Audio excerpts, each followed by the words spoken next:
Jadi in kunta taksilah wa anta tara annahu yaraka fa anta mustajim binaki. Wa in kunta taksi wa anta tara annahu la yaraka fa anta kafirun.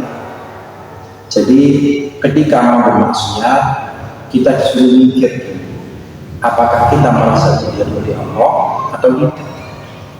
Ketika kita merasa dilihat oleh Allah dan kita bermaksiat, maka kita itu dianggap meremehkan. Bayangkan betapa berharganya kita ketika kita merasa dilihat Allah tapi kita bermaksiat.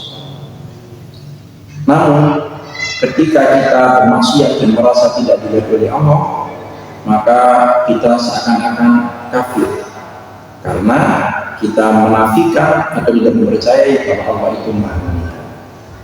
Insya Allah kalau kita mau mikir seperti ini, insya Allah kita bisa meninggalkan maksiat atau dosa sedikit demi sedikit. Barakallahu fiik.